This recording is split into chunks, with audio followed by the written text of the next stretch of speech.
Romano coming under attack from Larry Perkins round the outside as they come onto the main straight. Perkins has to pull away a fraction.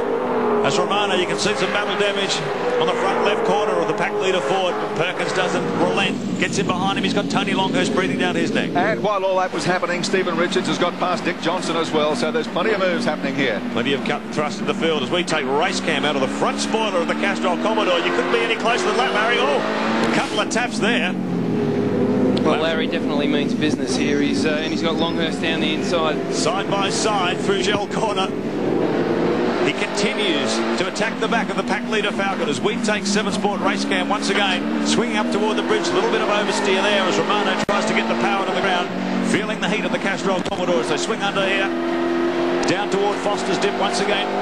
Building up to 140 kilometres an hour as they fling these 1.3-tonne V8 monsters through. Look how much road Romano's using there as he wrestles this car around this very demanding circuit. Out of Momo Corner, building up to 160 kilometres an hour as they come over the dogleg.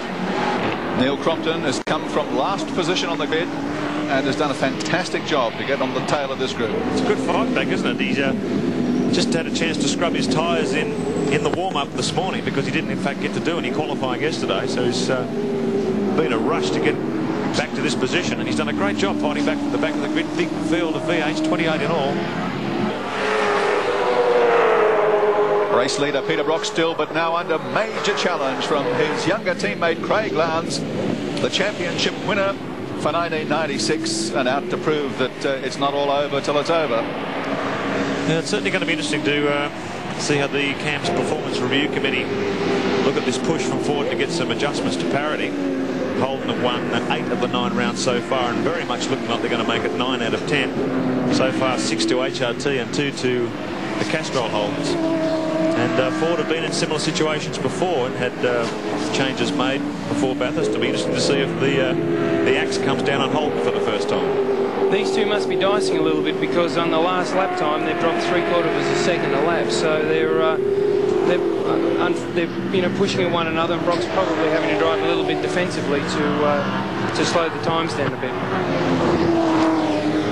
Glenn Seaton still in 3rd spot, but he's under threat now from Wayne Gardner in the number 4 Coca-Cola Commodore. Well, there's no doubt about it. Well, Seaton has been lapping slower than Gardner the last few circuits. He just put a 1:10.34 last time around. Gardner at 9.85, so he really is closing the gap. It's a visual gap now as he hones in on the back of the Ford Credit Falcon.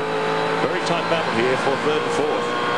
I think we've only got 2 laps remaining when they cross the start-finish line this time around. So an absolute crushing demonstration of what we've seen all year from Holden Racing Team operating in another class. And the other guys are going to catch these cars at Bathurst. They've got a lot of work to do. I remember someone telling me before, there's no way in this modern form of 5-litre racing you could have a car or team winning by 3 or 4 laps like the old days. Well, by the speed these guys are showing, it's entirely possible. Well, I don't know that they'd win by 3 or 4 laps, but I think they'd certainly, back the pace down and cruise quite comfortably around to win the race. But it's a very dominant performance, and the car's unbelievably quick.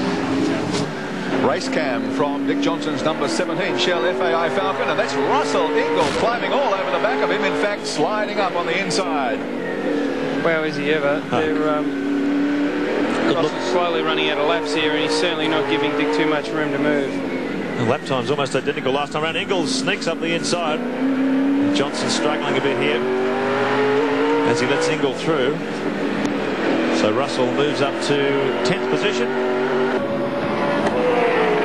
Just 1 lap remaining now for the Holden Racing Team. Peter Brock is in front, Craig Lowndes running 2nd, and it looks for all the world that's the way they're going to finish, because they've got a big gap still on Glenn Seaton and Wayne Gardner.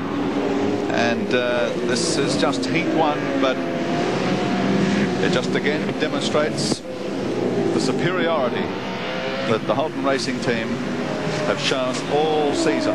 Incredible dominance by Lowndes when you look at his record this year. 16 race wins, 6 round wins, 3 pole positions. That's a race winning ratio of 60%, which for a rookie is extraordinary. Not just for a rookie, for anybody.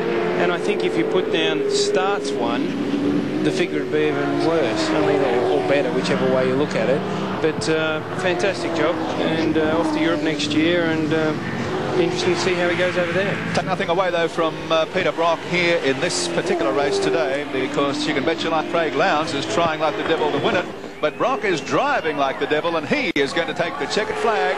Round 10, Heat 1 of the Shell Australian Touring Car Championship for 96. Brock takes the checkered flag. Lowndes in second place. Seaton does cross in third, followed by Wayne Gardner. Let's check out how they finished in Heat 1. Peter Brock, of course. Craig Lowndes, the old Holden Racing Team 1-2. Glenn Seaton in third. Wayne Gardner in fourth. And John Bowe in fifth position. Sixth place went to Mark Scaife. Then Alan Jones in seventh. Stephen Richards, a good performance to finish eighth. Russell Ingall ninth. And for the top 10,